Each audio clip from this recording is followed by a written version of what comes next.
Hey, you to this Rexy. I'm Raul. I'm Rose. I'm Nikki. And what is this? This is To Your Eternity episode 15.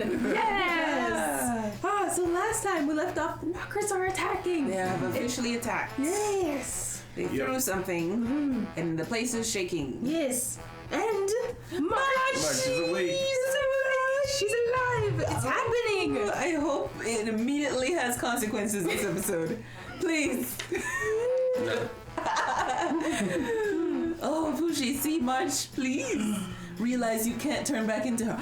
Do you think he can turn back into her? That's the question. Can there be two Marches? Yes.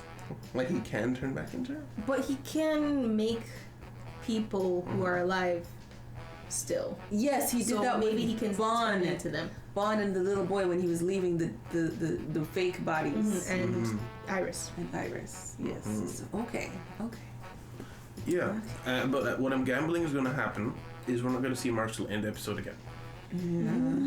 Yeah, probably. But maybe we'll find out in this episode. Guys, remember to hit the like button, remember to hit the subscribe button. Also check out the Patreon in the description to see these episodes a whole week early, as well as the uncut version of these episodes. And also check out the description to see the link to our merch store. Let's get right into the show.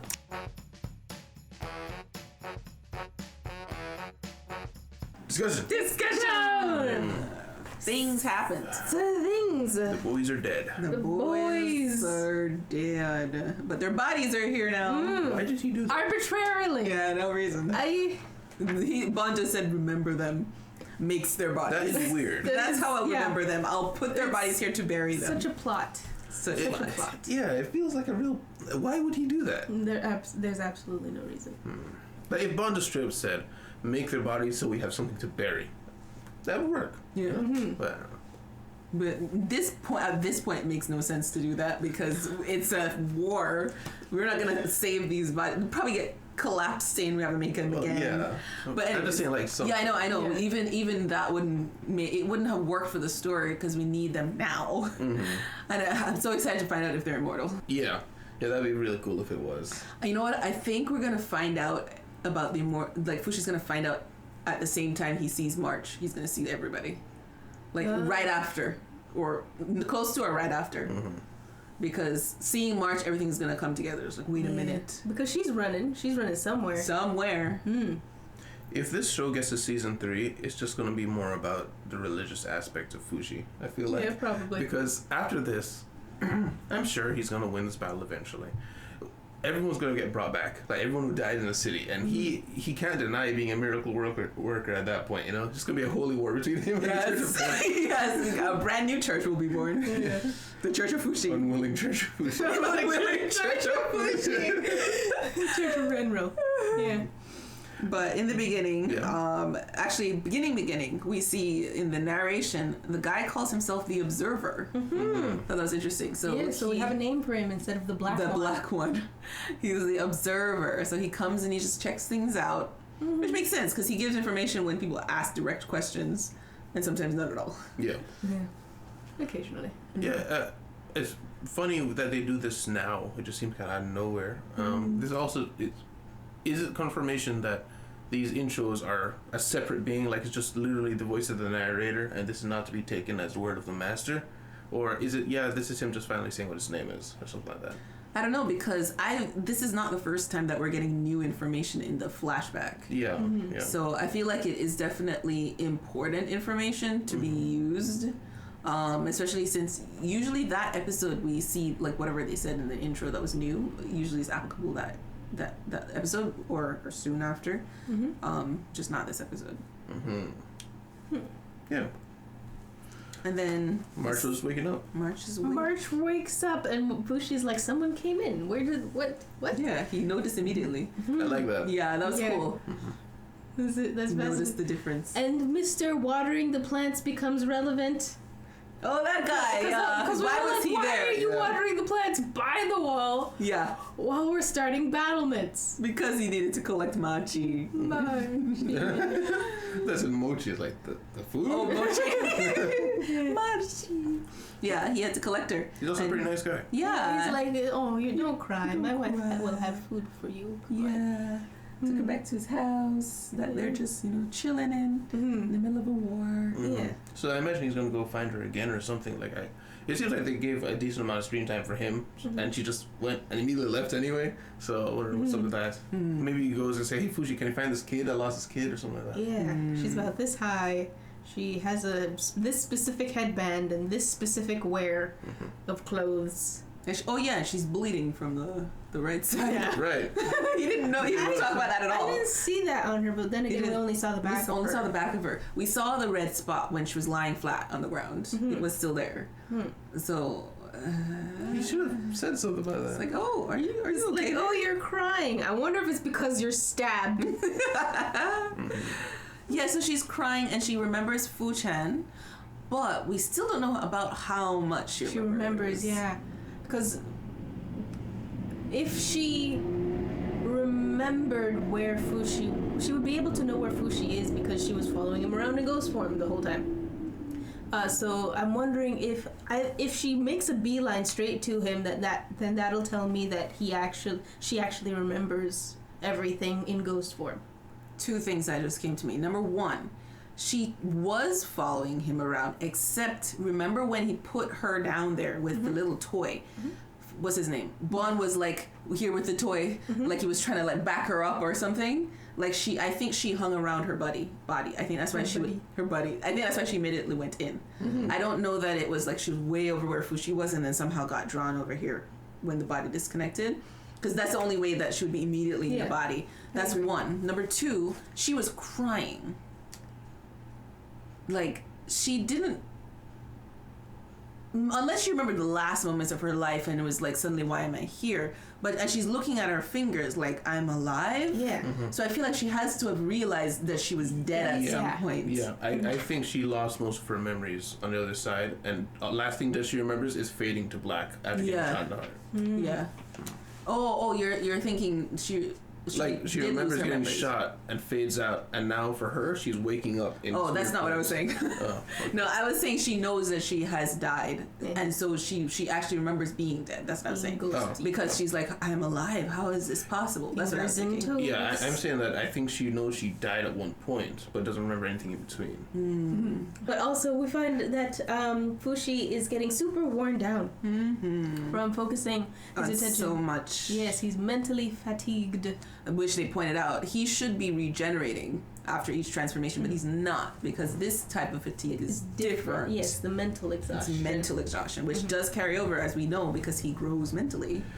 Yeah, it's his very self. I don't even know if it's just mental. I feel like it's almost his soul in a way. He's getting tired. Because like the title episode, the exhaustion of the self. The self worn down. Yes. And every time they describe the self, it has to do with the form and defy and stuff like that. You know?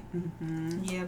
And then we had the knockers were coming in for the first wave, and apparently they were setting themselves up to poison the reservoir. Yes. Well, not reservoir, this is the lake going water. into the city. Yeah, they're smart. Which it's a little weird that they didn't already have a reservoir ready, because like most medieval cities, like in our world, they would have a separate tank of water, because the go-to thing to do if a city has an intake of water is to poison the water. So they should know that would be like something that would possibly happen, or they would already have a tank of water. I get that they may underestimate these sentient beings or whatever, but they still should have one. Like, just regardless. Just in case. Yeah. But I guess this comes to a thought that I was having, that Fushi just wanted to be the one to protect everybody. He doesn't want anyone to die. He doesn't want anyone to die, and Bon is the only one that has been pushing to force him to work with people. But Fushi is just, like, even now, like, he had the soldiers out there with him just to watch his rope. Yeah. Like, not even to help fight or anything, like, just watch the rope. You know? Gives him a house, sit in there and watch the rope. So I feel like Fushi's still of the mind. He's not, like, he's supposed to have learned, you know, fighting with people makes you stronger, using help, but I don't know that he worked on that plan really of like enabling the people who are fighting to help him. Yeah. He let them have trebuchets. Yeah. I think the problem is, like, by help, he's just having them be around. Yeah. And he's trying to keep them safe while they're helping. Yeah. But he's not taking consideration their soldiers trying to lay down their lives to defend their city. Yeah. So it's like he's letting them help, but not really. Yeah. I think if he focused less, like just enough so that they can take care of the rest, it would take off a lot of mental burden for him. A lot, yeah. Well, yeah. And then the problem that happened is he can't watch anything because he passes out. Yeah.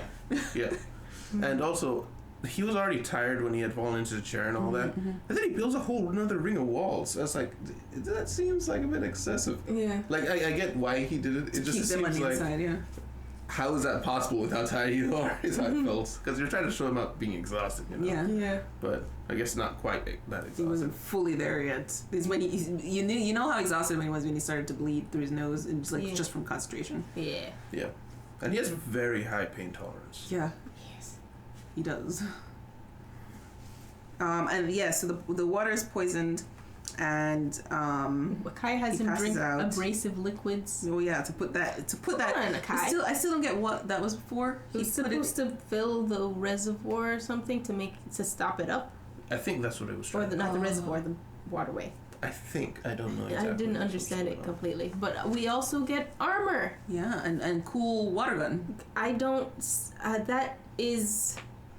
There's no pump involved. Yeah, what the hell was that? How does it broke the wall? It broke the ceiling, the stone ceiling. Yeah. Yeah. No. Yeah. And we see nobody using it, by the way. Not yet. Well, not yet, I guess, but still. He the way he said it was like, I hope we don't have to use it. That's what he was saying. So it's like, what? But why? But why? But what? Oh yeah, that was the other thing. Like maybe the abrasives were for the gun. Yeah. Because he did put it up under. He told him to put it there. In there. Yeah. Very odd. Very odd. But dude, that thing would be futuristic in our world. Yes. That thing shot through stone like nothing. Very little recoil, to be honest, for how much damage it did. Yes. He just kind of went back like a foot, but still. Should have ripped his arm off. Yeah. Speaking of which, just go back a little bit. The trebuchets. Trebuchets. The knockers made trebuchets that they had. So we were like, they were better too, yeah. So we were like wondering, I heard one of you wondering out loud, do we have a mole? Is it the knocker, an inside knocker that's doing, like, saying things? Kahaku's knocker. Kahaku or Kahaku himself. I've been thinking, like, especially the way he's been acting through the end of the episode. Same. I'm wondering if his mind has been taken over. A couple weird moments with Kohaku. Yeah, that's what I was thinking. feel like the knocker in his arm has infiltrated his consciousness. I really wonder. I wouldn't put it past it. It's been so long. That's how to tinker. Yeah, Kohaku has no hope here. No. Yeah. He was put on the back burner for so long, and now he's slowly creeping back out. I just feel like it's not a good sign. It's a bad. Him covered in blood and being like, he's like, what happened? Nothing happened. Nothing strange. And not even that. Like just before that, he had this look on his face, and then he's like, he put on this face of just hum. Yes. Hum. The hum face. Also, if you take that scene into consideration, knowing that he knew he killed Messer, and then he was like, "You have me," though, when he was talking to him, it's a bit more disturbing. Yeah. Like I could give him the benefit of the doubt of saying he doesn't want Fushi worrying about the fact these guys just died, and so maybe he's trying to keep it secret, maybe waiting for Bond to say something. But it's just, given his history, it's a little creepy that he's still like, "But you got me, you have me," knowing that he killed some of the friends. Yeah. Which I don't hold fully against him. I know they're knocking. He was about to turn. Yeah, I get that. It's just the reaction's weird. Yeah. And that time when Fuchi was like, "Fuji's exhausted," and he was smiling while he said it. Yeah. You saw that? I saw when that they were in the tower. He was kind of looking dazed as he said it. Like, had a grin on his face. Yeah. Yeah, I'm wondering if... I'm trying to, like, think back. When would the knocker have taken him over? And I'm wondering if it was... like after, like maybe the knocker was like, "Hey, I know you love Fushi, so if you let me take you over more, maybe we can work something out. We'll make the situation where Fushi and you are isolated." I'm trying. The only hint that I have is when he was like serving the other people the food in the Boozman Tower, and he was giving them the food, and he was like, "Thanks," and I was like, "You're welcome." It was just like, yeah, very serious. Like hating them. I don't really recall that too well. Yeah, that was when I forgot, Echo lied to him to get him to come eat. Yeah, I think so. Speaking of which, Echo's fighting. Yeah, Echo cut her hair, put on a helmet, and she's gonna fight too. And she's doing pretty well too. Yeah. The only one who survived. That's amazing. she's a very good fighter. But Yeah, apparently. She's a secret agent right there. Yeah. Mm-hmm. I'm wondering if a part of it's just because she was staying in the one spot. Well, yeah, she can sense them, but she's also staying in one spot while everyone else ran off to go to the dangerous spots. And she kept being sad, like, don't do it. She knew what was gonna happen. And I think she's like, just like she can sense the knockers way out there, I think she has that kind of sensing ability with everything probably. Maybe she's better suited to like fighting or ignoring. I feel like when Fushi acquires her, you might notice that. Well, there is the brother. Yeah, I don't think he realizes how useful that form is. Yeah. And you know what? I'm wondering if that, I keep lumping it in, but it maybe has to do with why the knockers wiped out the tribe. Maybe because they're earthen or whatever, they can tell everything they're about to do, about to think and stuff. And so in a fight, they can tell everything. Yeah, so they probably even knew when they were coming. Like maybe they didn't even, maybe the knockers didn't even attack at first. Maybe the tribe were like, something's here, and then they find it, and like, kill it, and then they attack them or something and start a fight or something like that. But because they are able to sense them and know where they're coming, it was like a formidable fight. Yeah, yeah. And maybe they're not wiped out. Maybe some of them are there. Maybe. Yeah. I mean, the brother and the sister got away. Yeah. Well, they were captured, I think. Well, they ran away, and then they got captured. That's true. That's right. Yes. But then after Fushi gets knocked out and stuff, we see that I had a feeling that it was, but the balls that the trebuchet was throwing are full of knockers. Full of knockers. I knew it though, because like, why did they just throw just random balls over? Yeah.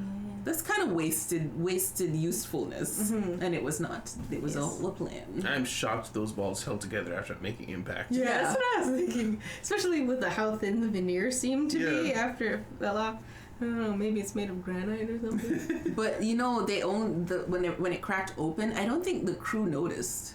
No, I think just we noticed. Wait a minute, that's a bunch of knockers. It's like packed full of knockers. I mean, I expected to see some come out, but not that many. That was gross.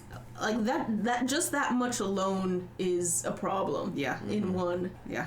Who knows how many have gotten over by now? Yeah. If I was to guess, they're probably infiltrate all over the city, and then at one point, they're just going to be everywhere throughout the city just fighting. Yeah. Because they're just taking over bodies. Especially because Fushi is kind of in and out of consciousness right now. I don't know if he's able to like suddenly realize where they all are. They could like be in and just stay still and just don't move until like a coordinated attack. Words. Yes. Oh, I want to make a correction. I said that the knocker trebuchets were better. I don't think it was that they were better. I think it's just because of the range. They have their trebuchets further back in the castle, so they weren't able to reach out to where they were, where they could hit the walls. Oh, okay. Which is why once they built the walls, they were able to hit them because they had to get in range as well. Okay. They're just whoever had the first shot advantage, pretty much. Then the next thing we see, Fushi, when he comes back awake, he realizes there are a lot less people. Yeah. And his 3 friends are dead. Yes. And Bon still hasn't said anything. No. Maybe he's like, now's not the time. Yeah. But still, we could use all the hands that we can get. Yeah, and he just says, remember them. He makes their bodies as Bon assumed he would, I'm sure. And then he's like, Echo is going to show you. All she shows him is like how they died. Yeah. Then Fushi just gets upset and now is going to murder knockers. Yes. Bloodlust. I don't get Bond so far, but no. I'm sure at the end he'll explain. I don't think it'll be enough. I want to hear his thought process. Yeah. Yeah. I agree. Yeah. Anything else?